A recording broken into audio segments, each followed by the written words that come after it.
बिस्मिल्लाहिर्रहमानिर्रहीम। शुरू अल्लाह के नाम से जो बड़ा मेहरबान निहायत रहम करने वाला है। अस्सलाम वालेकुम, वेलकम टू माय किचन। आज आपसे शेयर करूंगी चिकन मलाई टंगड़ी कबाब की बहुत ही लाजवाब सी रेसिपी, जिसे हम बगैर तंदूर के बनाएंगे घर के पैन में। बहुत ही जबरदस्त ये चिकन स्टार्टर की रेसिपी है, जिसको बनाना भी आसान है और खाने में भी इसका टेस्ट बहुत ही लाजवाब है। आप इसको वीकेंड में बनाएं या अपने घर की दावत के मेन्यू में शामिल करें, सबको ये बहुत ही पसंद आने वाली है चिकन की रेसिपी। तो मैं अंदर से आपको तोड़ के भी दिखाती हूँ। ये देखिए, बहुत ही सॉफ्ट जूसी अंदर तक बनकर तैयार हुई है, जिसे आप गरम गरम नान के साथ, चपातियों के साथ, पराठों के साथ सर्व करें, सबको बहुत ज्यादा पसंद आएगी। तो जरूर ट्राई कीजिएगा मेरी इस रेसिपी को। तो चलिए फिर टाइम जाया किए बगैर इस मजेदार से चिकन मलाई टंगड़ी कबाब को घर में बनाना सीखते हैं। तो बिस्मिल्लाहिर्रहमानिर्रहीम। सबसे पहले मैंने यहाँ पर चिकन के लेग पीसेस ले लिए, क्योंकि हम यहाँ पर चिकन टंगड़ी कबाब बना रहे हैं, तो उसके लिए हमें चिकन के लेग्स की जरूरत होगी। तो यहाँ पर 1 किलो मैंने चिकन की लेग्स ले लिए हैं, जिनको मैंने धोकर जो है ना छन्ने में रख दिया था, ताकि इनका एक्सेस पानी निकल जाए। तो अब इन लेग पीसेस के ऊपर हम कट लगा लेंगे, क्योंकि चिकन की जो लेग्स होती है ना, ये गलने में ज्यादा टाइम लेती हैं। तो इसीलिए हम इसके ऊपर कट लगाएंगे, ताकि इसके ऊपर जो हम मैरिनेशन लगाएंगे ना, वो भी अंदर तक चले जाए और इसके अलावा ये गल भी आसानी से जाए। आप देख रहे हैं अच्छी तरह से मैंने गहरे कट लगा दिया इसके ऊपर। अब सारी चिकन की टांगों पर मैं इसी तरह से गहरे कट लगा लूंगी।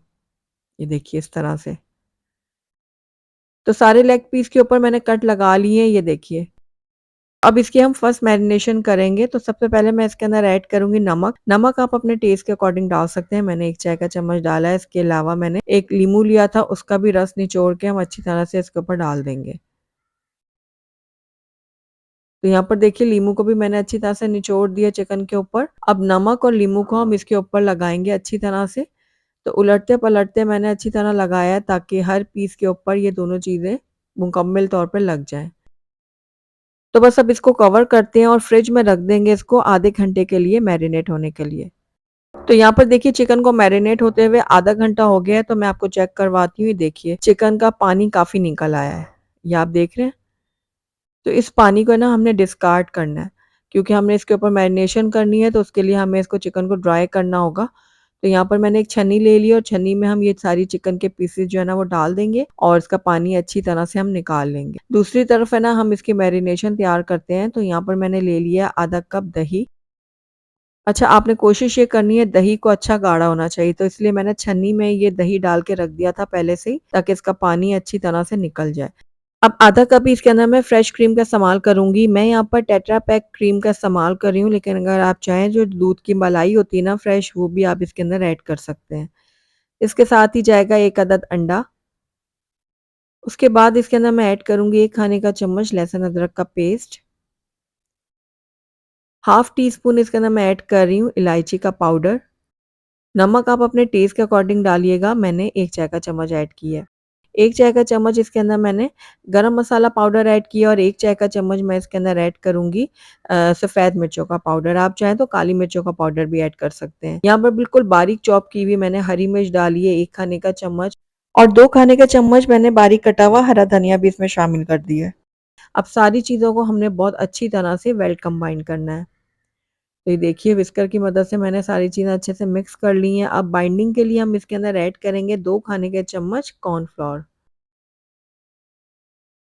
कॉर्नफ्लोर को भी हम अच्छी तरह से इस मिक्सचर में मिक्स कर लेंगे। तो ये लीजिए, बहुत ही ज़बरदस्त सी मैरिनेशन हमारी जो है ना वो तैयार हो गई है। तो बस अब इसके अंदर हम चिकन के लेग पीस डाल देंगे, जिनका पानी हमने निकालने के लिए रखा हुआ था छन्ने में। अब सारे लेग पीसेस को हम इस मैरिनेशन में अच्छी तरह से मिक्स करेंगे। अच्छा, ये जो हमने मैरिनेशन तैयार की ना, ये बहुत ही लाइट सी होती है, लेकिन बहुत ही मज़ेदार ये चिकन बनकर तैयार होगी।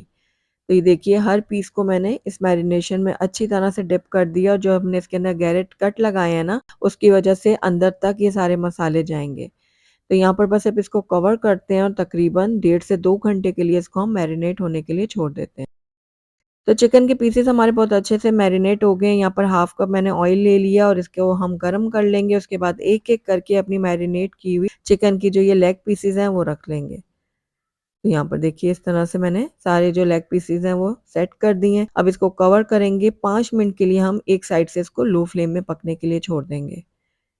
तो तकरीबन 5 मिनट हो गए थे इसको एक साइड से पकते हुए। अब इसकी साइड्स हम चेंज कर लेते हैं और दूसरी साइड से भी हम इसको 5 मिनट के लिए बिल्कुल लो फ्लेम में पकने के लिए छोड़ देंगे, या तब तक आप पकाएं जब तक आपके जो ये चिकन के लेग पीसीज है ना, ये अच्छे से गल नहीं जाते। तो दोबारा से मैंने इसकी साइड जो है ना वो चेंज कर दी। अब इसको हम कवर करते हैं और 5 मिनट के लिए दूसरी साइड से भी हम इसको लो फ्लेम में पकने के लिए छोड़ देते हैं। तो यहाँ पर देखिए चिकन दोनों साइड से बहुत अच्छी तरह से कुक हो गई है। अब इसको मज़ीद फ्लेवर देने के लिए ना हम इसके अंदर कोयले का धुआँ देंगे। तो उसके लिए मैंने थोड़ी-सी जगह बना ली है और दरमियान में हम रख देंगे छोटी-सी स्टील की कटोरी। आप चाहें तो फॉइल पेपर का भी इस्तेमाल कर सकते हैं। उसके बाद जो जला हुआ कोयला है ना वो रखेंगे इसके अंदर और थोड़ा-सा ऑयल या फिर घी डालेंगे और उसके बाद इसको कवर कर देंगे 2 से 3 मिनट के लिए। तो यहाँ पर देखिए तकरीबन 2 से 3 मिनट हो गए थे चिकन को कोयले का धुआँ देते हुए। तो बस अब इसको निकाल लेते हैं बाहर और इसको एक आखिरी का टच दे देते हैं। तंदूरी टच देने के लिए हम इसको चूल्हे के ऊपर थोड़ा-सा सेक लेंगे। जब इस तरह से हम इसको आग के ऊपर सेकेंगे ना तो इसके ऊपर बहुत अच्छे से ग्रिल मार्क आ जाएँगे जो बिल्कुल तंदूरी लुक देंगे। तो बस सारी चिकन को मैं इसी तरह से सेक कर आपको प्लेट आउट करके दिखाती हूँ। तो माशाल्लाह से हमारे बहुत ही टेस्टी मज़ेदार से चिकन मलाई टंगड़ी कबाब बनकर तैयार हो गए हैं, जिनको हमने बनाया बिना अवन, बिना तंदूर के घर के पैन में, लेकिन उसके बावजूद ये बहुत ही टेस्टी बने हैं। दिखने में जितने टेम्प्टिंग लग रहे हैं ना, यकीन जानिए खाने में उससे ज़्यादा मज़ेदार है। आप इसको गरम-गरम चपातियों के साथ, नान के साथ, पराठों के साथ सर्व करें, सबको बहुत पसंद आएगा। ज़रूर ट्राई कीजिएगा और ट्राई करके मुझे बताइएगा ज़रूर कि मेरी आज की रेसिपी आपको कैसी लगी। अगर अच्छी लगी है तो इसको लाइक भी ज़रूर कीजिएगा और मेरी वीडियो को शुरू से एंड तक देखने का आपका बहुत-बहुत शुक्रिया। Thank you for watching. अल्लाह हाफ़िज़।